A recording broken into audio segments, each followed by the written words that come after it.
جس میں زیادتیوں کا شکار بننے والے اس انڈسٹری کے لوگ باہر آئیں اور اپنی بات کا اظہار کریں. میں نہیں کہتا کہ علی ظفر نے کیا یا نہیں کیا، صحیح بول رہی ہیں، جھوٹ بول رہی ہیں، لیکن مجھے اس میں کوئی شک نہیں ہے کہ خود علی ظفر کے ساتھ، خود میشا شفیع کے ساتھ، سب کے ساتھ زیادتیاں ہوئی، اور ان کو چاہیے کہ یہ آ کے بتائیں. صحیح، بہت شکریہ. اور دوسری طرف جو میں سمجھتا ہوں کہ اس ایسی صورتحال کو جو آپ نے کچھ تجاویز دیں وہ تو ڈیفینیٹلی، لیکن یہ ہے کہ تھوڑا حوصلے کے ساتھ بھی چلنا چاہیے کہ جو رقابت اور جیلسی کا جو عمل آرٹسٹوں کے درمیان میں پایا جاتا ہے کانٹریکٹ ون کرنے کے لیے، اس کے لیے بھی اس طرح کی سیکشل ہراسمنٹ کو یا اس طرح کے الزامات کو ہتھ کنڈے کے طور پر استعمال نہیں کرنا چاہیے.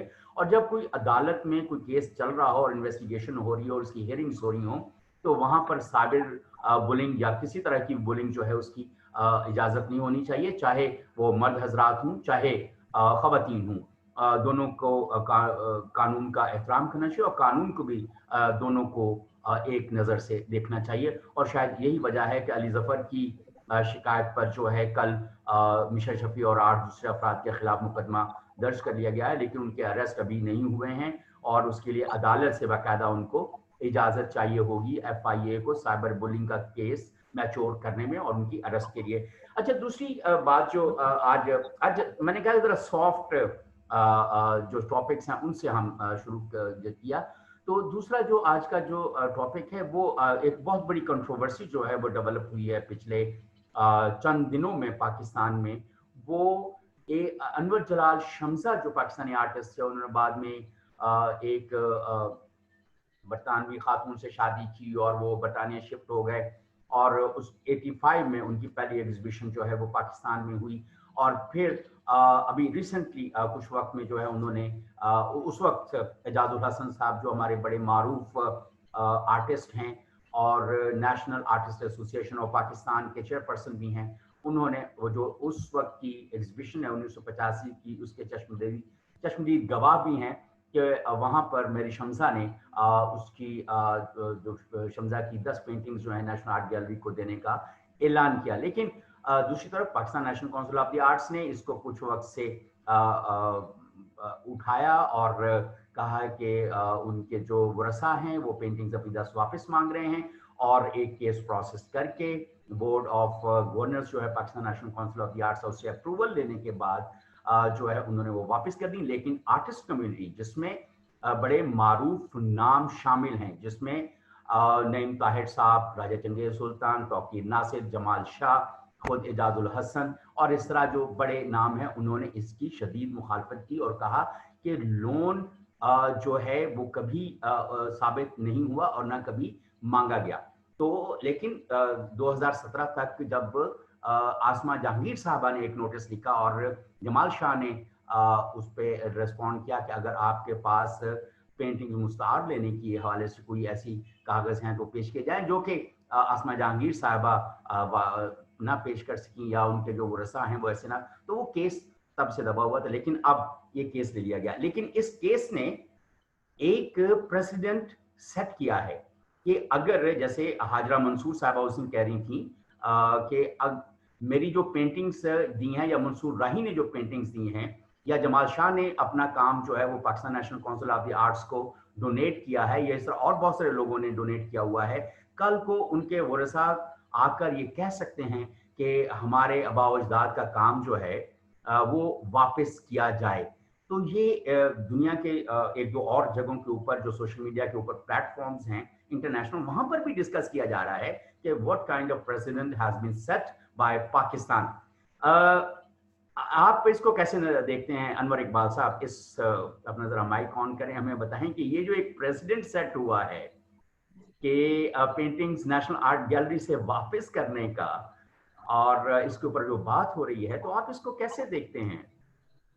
سب سے پہلے تو میں ذرا پتہ نہیں یہ اس پروگرام کو اعجاز الحسن صاحب سنیں گے یا نہیں، اگر سن رہے ہیں تو میں ان کو سلام پیش کرتا ہوں. پہلے وہ ہر سال واشنگٹن آتے تھے اور بڑی ان کے ساتھ محفل رہتی تھی، بڑے عرصے سے نہیں آئے. امید ہے انشاءاللہ وہ خیریت سے ہوں گے. مجھے ان کا ایک واقعہ جو بہت اچھا جس نے مجھے بہت متاثر کیا، وہ ان کا زیادہ ان کے صاحبزادے کا تھا کہ ایک محفل میں وہ آئے تھے اور جس طرح ان کے صاحبزادے ان کا ڈاکٹر یہاں امریکہ میں اور بڑے خوشحال ہیں، جس طرح اپنے باپ کی خدمت کر رہے تھے، جس طرح ان کو جرابیں پہنائے، جوتے پہنائے، بٹھایا اور اٹھایا، وہ مجھے اتنا اچھا لگا کہ میں نے جیسا آپ کہا کہ سر میری تو دعا ہے کہ ساڑھے بچے بھی یہ ہوں گے، کہنے لگا ہاں ہوں گے انشاءاللہ۔ تو بہت اچھے آدمی ہیں۔ اب آتا ہوں میں موضوع کی طرف۔ موضوع پہ جہاں تک گفتگو ہے جناب باجی کا، ہمارے معاشرے میں نا، ہم معاشرے کیا، ہم لوگوں میں، ہم سب میں ایک بڑا مسئلہ ہے۔ جب ہمارے تعلقات خوشگوار ہوتے ہیں نا، گڈ ول جب ہوتی ہے تو ہم ہر چیز بھلا جاتے ہیں، ہر چیز ہم گڈ ول کی بنیاد پہ کہتے ہیں، اے لہجہ تیری ہے چلو بھی انا تو اے بھی لہجہ تو میرے گھر سال رہ جا کہاں کر لے۔ اچھا ہم لین دین کرتے ہیں، پراپرٹیز ڈیلنگ تک کر لیتے ہیں، وہ تک لیتے ہیں، اس میں بھی پکی کاغذی کاروائی نہیں کرتے۔ ویسٹ میں بھی بڑے بڑے جو فنکار ہیں وہ اپنی زندگیوں میں اپنی شاہکار تخلیقیں جو ہوتی ہیں وہ دیتے ہیں آرٹ گیلریز وغیرہ کو، لیکن اور اس میں ان کا پوری ان کی گڈ ول ہوتی ہے اور یہ گیلری اگر چاہیں تو ایسے ایکسیپٹ کر لیں، لیکن وہ نہیں کرتی۔ ان کے پاس پورا ایک فارم ہوتا ہے جس پہ ان کے 50 جگہ سائن کراتی ہے کہ یہ بھی نہیں، یہ بھی دے رہا ہوں، یہ بھی دے رہا ہوں، یہ بھی مرض شامل ہے، وہ بھی ہے، میں نہیں واپس مانگوں گا، میرے آنے والے واپس نہیں مانگے گا، کسی کا کوئی حق نہیں، تمام حقوق فلاں گیلری کے نام ہے۔ تو ہمارے یہاں بھی اب ایسا کرنا چاہیے کہ ہم چیزوں کو فارملائز کرنا، ہماری جو اکانومی کا بہت بڑا مسئلہ ہے کہ ہمارے ساری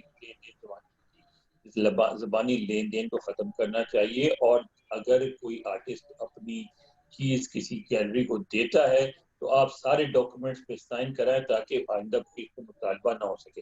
مطالبات ہوتے ہی اس لیے ہیں کہ ہم اس طرح کی کارروائی کرتے۔ ہوتا کیا ہے کہ شمدہ صاحب پہ میں نہیں کہہ رہا ہوں کہ یہ بات اپلائی ہوتی ہے، لیکن ہوتا ہے کہ ہمارے یہاں اکثر جب کوئی مصور جو ہے نا ابھر رہا ہوتا ہے، بڑھ رہا ہوتا ہے، آگے آ رہا ہوتا ہے، تو اس وقت اس کی تخلیقات کی اتنی قیمت نہیں ہوتی تو وہ آرام سے دے دیتا ہے، لوگ لے کے رکھ دیتے ہیں۔ جب قیمت بڑھ جاتی ہے تو لوگ مانگنا شروع کر دیتے ہیں کہ آپ مجھے واپس کرو۔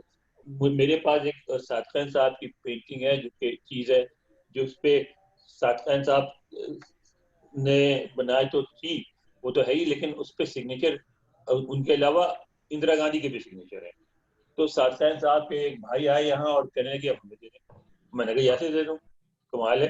میں نے کہا میں ایسا نہیں ہوں، میں نے نہ صرف یہ اس سے لکھی تو اس وقت لیا تھا، بلکہ میں نے جو اخبار میں آرٹیکل لکھا ان کو کوٹ کر کے ان سے یہ بات کہلوا لی تھی کہ بڑی مرضی سے میں اکبر اقبال کو دے رہا ہوں، اور میں نے واپس کی تھی۔ میں نے کہا صادقین صاحب یہ نہیں، تو بہت قیمتی چیز ہے، آپ کہتے میں لے جا بیچ کے گاڑی خرید لینا۔ اس کو میرے پاس موٹر سائیکل ہوتی تھی، کہنے گاڑی خرید لینا۔ تو بڑے سخی آدمی تھے تو لے لیا، لیکن ہوتا یہی ہے کہ جب وہ آپ ان کے جو وارث ہوتے ہیں اس کو جب قیمت کا اندازہ ہوتا ہے تو وہ کہتے ہیں ہمیں دو ہمیں دو ہمیں دو۔ نہیں، ہمیں یہ سب چیزوں کو فارملائز کرنا سیکھنا پڑے گا کہ کچھ بھی دے رہے ہو تو پورے لیگل طریقے سے دو تاکہ کوئی دعویٰ نہ ہو۔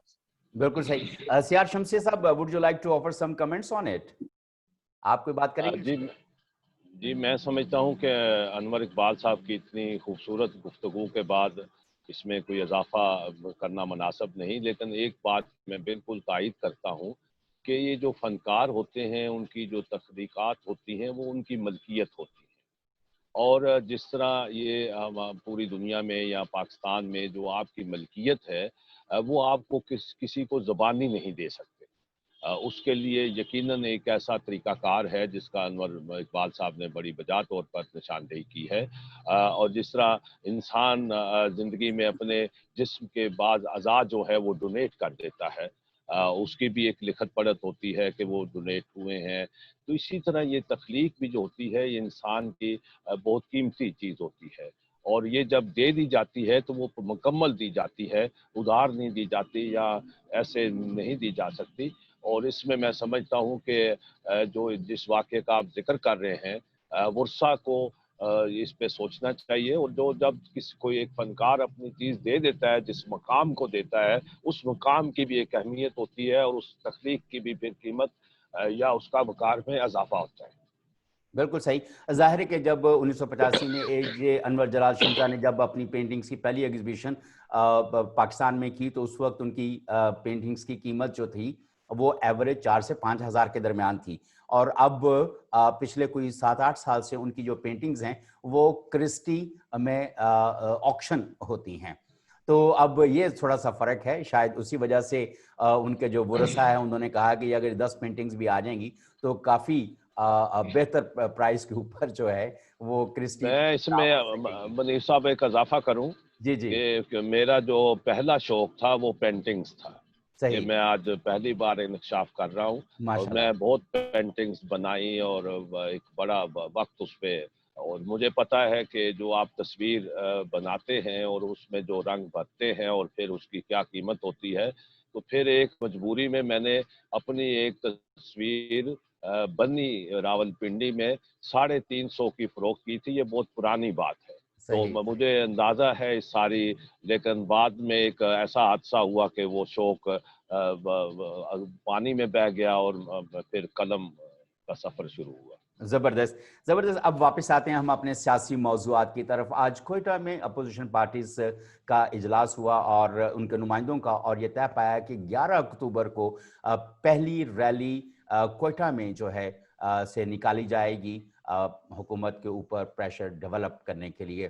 CR شمسی صاحب, پہلے آپ کی طرف اپوزیشن کہاں کس نقطے پر آپ کو آتی ہوئی نظر آ رہی ہے کہ کیا یہ جو 11 اکتوبر والی ریلی ہے یہ کوئی ڈینٹ ڈال سکے گی حکومت پہ؟ CR شمسی صاحب. جی دیکھیے, اس پہ ہم نے کل بھی بات کی تھی کہ میں سمجھتا ہوں کہ اس وقت جو معاملہ ذرا 2 سال سے ہٹ کر سامنے آ رہا ہے.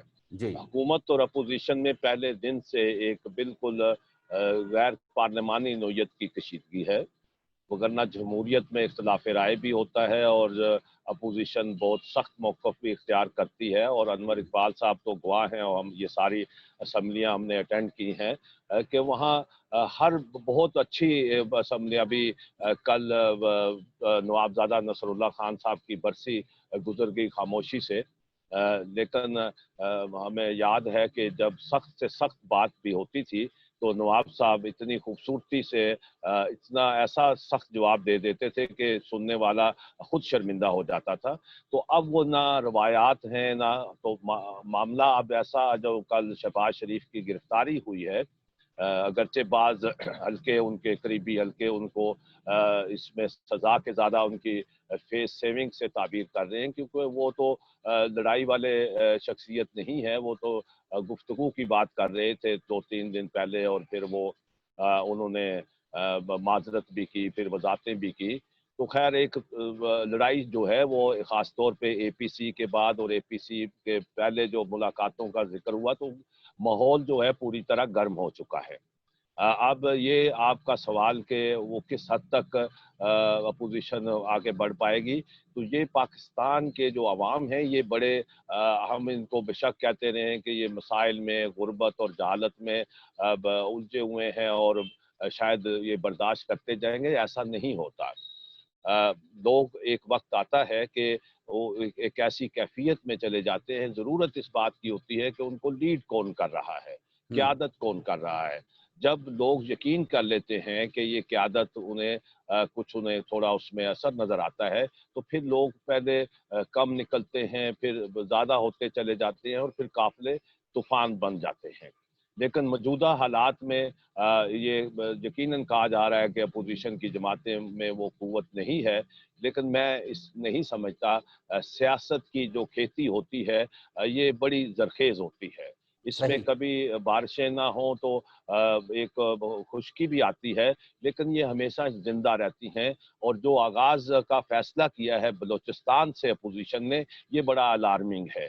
جو سنجیدہ میں ماضی میں جتنی بھی تحریکیں چلی ہیں وہ جب چلتی ہیں تو وہ بلوچستان اور چھوٹے صوبوں سے ان کا آغاز کیا جاتا ہے, اور یقیناً اس کا کوئی مقصد ہوتا ہے. صحیح. انور اقبال صاحب, میں اس پہ آپ کا بھی کمنٹ چاہوں گا, لیکن میں ایک جملہ ایڈ کرنا چاہتا ہوں, اپنا ذرا مائک آن کیجئے, کہ یہ جو کوئٹہ والی جو میٹنگ ہوئی ہے اس میں مریم نواز صاحبہ اور بلاول بھٹو زرداری جو ہیں وہ شریک نہیں ہوئے. تو اس کانٹیکسٹ میں اگر اس کو دیکھیں، اور پھر 11 اکتوبر کو انہوں نے کہا ہے کہ ہم کوئٹہ سے بہت بڑی ریلی نکالیں گے، تو اس کانٹیکسٹ میں اگر آپ اس کو کیسے دیکھیں گے آپ؟ پہلی بات یہ ہے کہ دیکھیں، یہ جو ہمارے ہاں ظاہر اس میں کوئی شبہ نہیں ہے کہ پی پی کے ساتھ بھی زیادتی ہوئی اور پی ایم ایل این کے ساتھ بھی، اور کی حکومتوں کو مدت پوری نہیں کرنے دی گئی، اور ان کی پہلے وقت 5 سال سے پہلے کسی کی 2 سال میں، کسی 3 سال میں چھٹی ہو گئی. لیکن میں سمجھتا ہوں کہیں نہ کہیں اس کو آپ کو روک لگانی پڑے گی، اور ساری فورسز کو اس بات پہ ایگری کرنا پڑے گا کہ اب جو حکومت منتخب ہوئی ہے، جو بھی ہو، کسی کی بھی ہو، وہ 5 سال چلے گی، اس سے پہلے کسی قیمت پہ اس کو ہٹایا نہیں جائے گا. اس میں سارے ملک کا بھلا ہے. یہ جو سارا وقت، یعنی پاکستان پہ آپ حیران ہو، جو کتابیں باہر لکھی جاتی، صرف پاکستان پہ جب گفتگو ہوتی ہے پولیٹیکل انسٹیبلٹی کی، تو اس میں پاکستان کا ذکر اول آتا ہے، اور اس میں یہ ذکر ہوتا ہے کہ وہاں کوئی کبھی کسی کی حکومت کو تسلیم نہیں کرتا. حکومت بنتے ہی پہلے ہفتے سے اس کو گرانے کی تیاریاں شروع ہو جاتی ہیں، اور وہاں اتنی دشمنی کہ اس کے بارے میں آپ کو سن کے دکھ ہوگا، مگر میں نے کم از کم 4 کتابیں لکھی جس میں پڑھائی، جو کورس میں پڑھائی جاتی پولیٹیکل سائنس میں، تو اس میں پاکستان کو اس مثال کے طور پر رکھا جاتا ہے کہ جہاں نہ اسٹیبلٹی ہوئی، نہ اسٹیبلٹی آنے کے کوئی امکانات ہیں. یہ بالکل نہیں ہو سکتا، اس لیے کہ ان کے سیاسی دشمنیاں بہت زیادہ ہیں.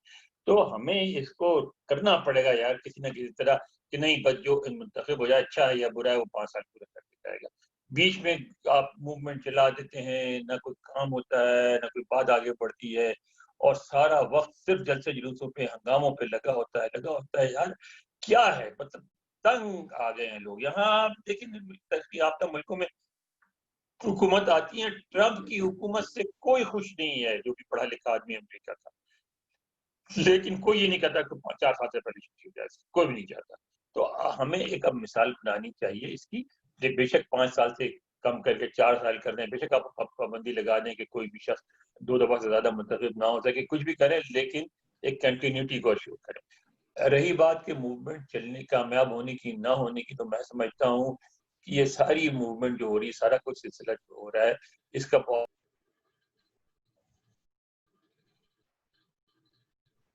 انور بھائی آپ کا مائک بند ہو گیا.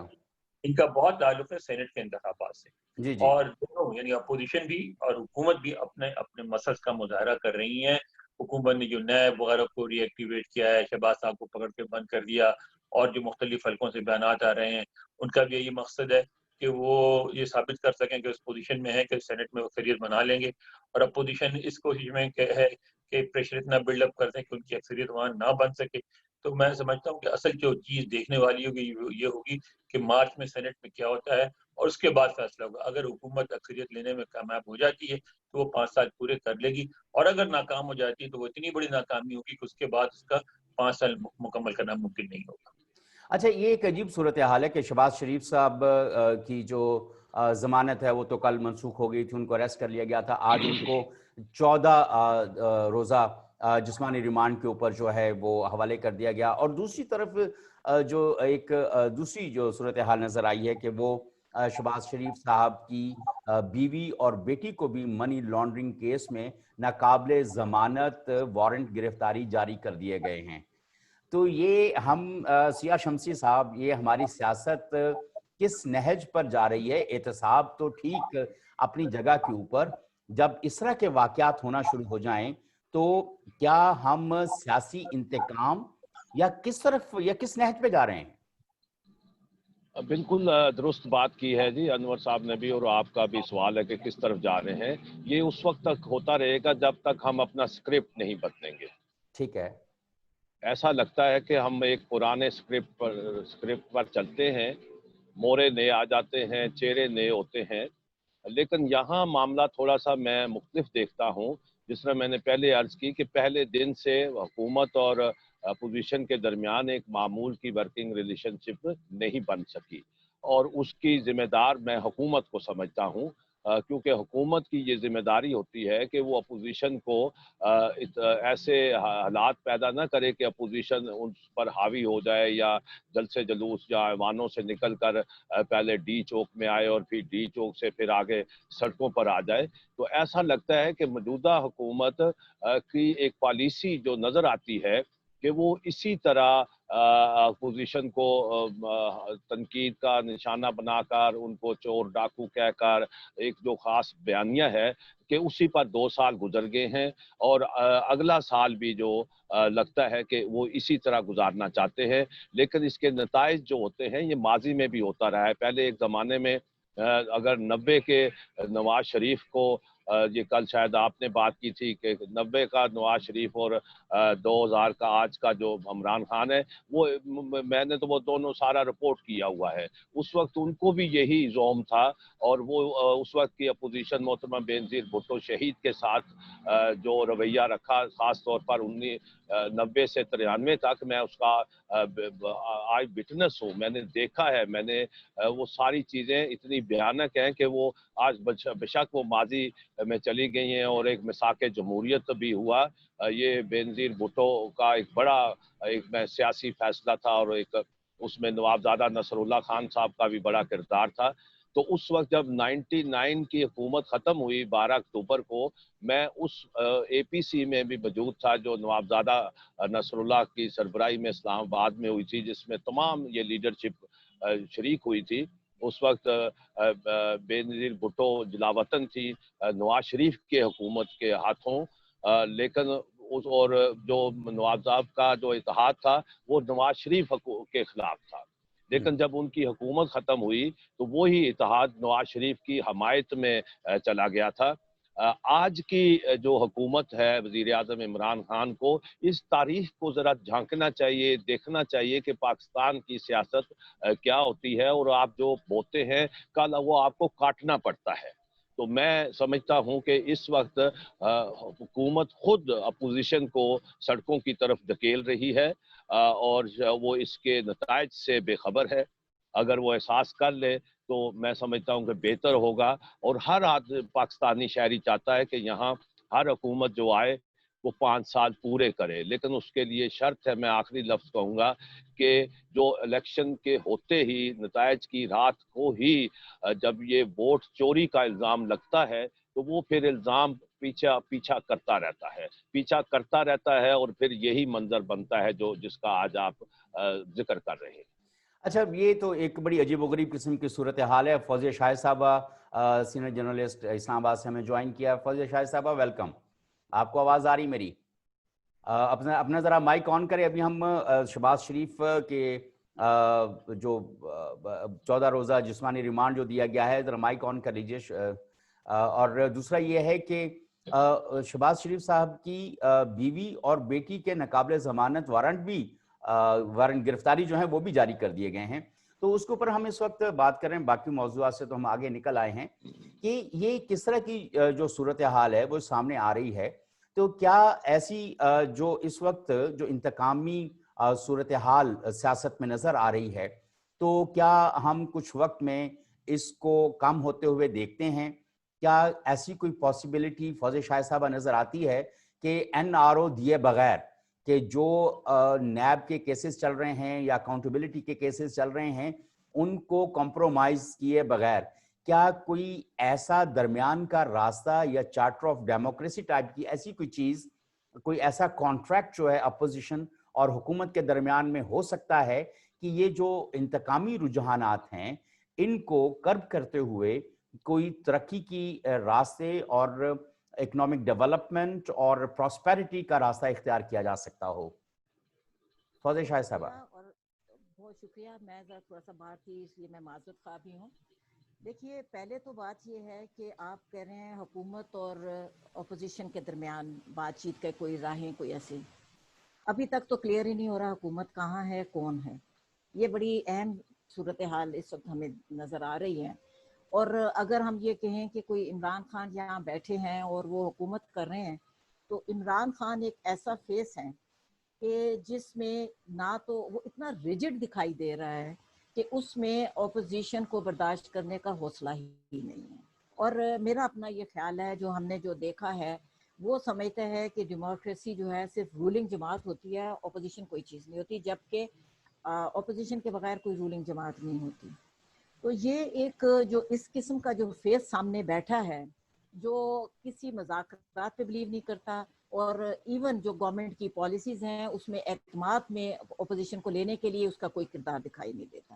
ایسی صورت میں میں تو نہیں سمجھتی کہ کوئی بات چیت یا آگے کوئی راہ دکھائی نہیں دے رہی مجھے. ہاں البتہ یہ ہے کہ اس سے اپوزیشن مجھے مضبوط ہوتی دکھائی دے رہی ہے, کیونکہ جس طرح کی یہ ایکٹیویٹیز کریں گے, ہم نے ماضی میں بھی دیکھا ہے کہ جب بہت زیادہ پریشر پڑتا ہے تو ہوتا کیا ہے کہ اپوزیشن مضبوط ہوتی ہے. ایسے ایسے ڈکٹیٹرز ہم نے دیکھے, مثلا ضیاء الحق کی بات کر لیں, ایون ایوب خان جو بہت مضبوط ڈکٹیٹر تھا, ضیاء الحق بہت مضبوط تھا, لیکن کیا ہوا کہ جب آپ کی انتہا پہ پہنچے تو اپوزیشن مضبوط ہوتی چلی جاتی ہے.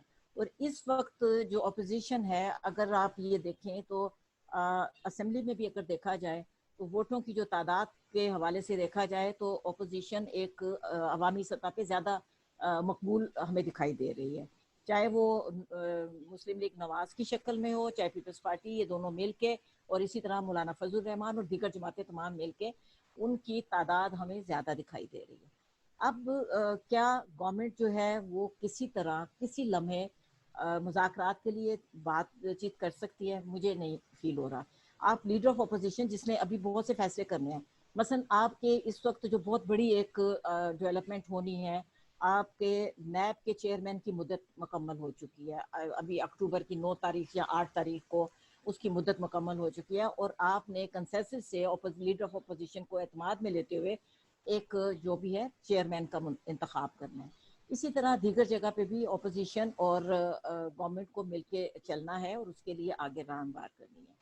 لیکن اس وقت اپوزیشن اپنی ایک مضبوطی کے لیے جنگ کرے گی, اور بالکل ظاہر ہے کہ مارچ بھی آنے والا ہے, سینٹ کے الیکشن بھی آنے والے ہیں. اسی طرح گورنمنٹ جو ہے وہ یہ سمجھتی ہے کہ ہم اپوزیشن کو کوئی کمزور کرنے میں کامیاب ہو جائیں گے, ان کے لیڈرز جو ہیں ان کو جیل میں ڈال کے کامیاب ہو جائیں گے. تو یہ ان کا یہ حربہ ہمیں تو کامیاب ہوتا دکھائی نہیں دے رہا.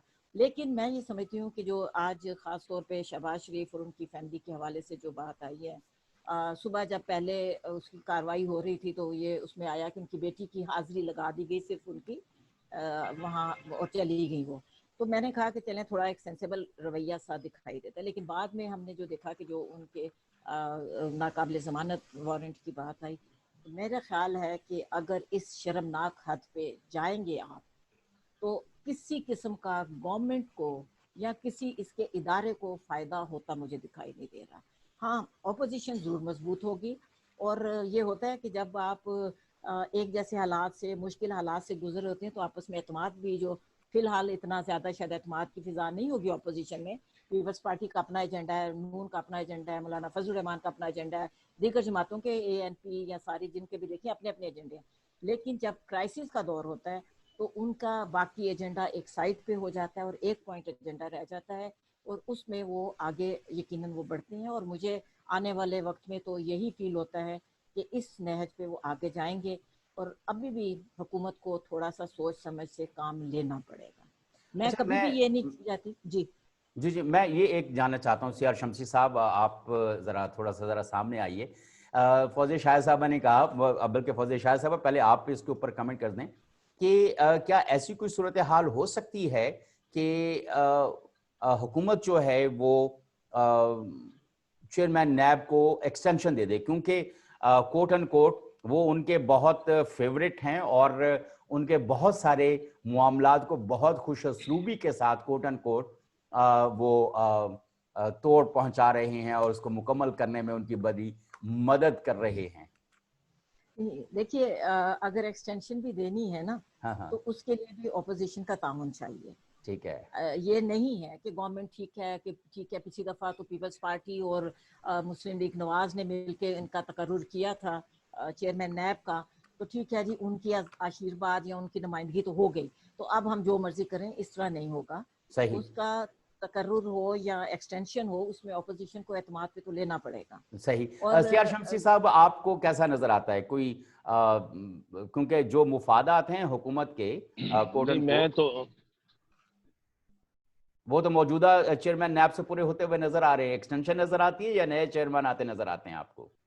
دیکھیے جی, میں تو ایک سمجھتا ہوں کہ آئین میں جو ایک طریقہ کار ہے اور اس میں ایکسٹینشن کا تو تصور نہیں ہے, لیکن اگرچہ ہم نے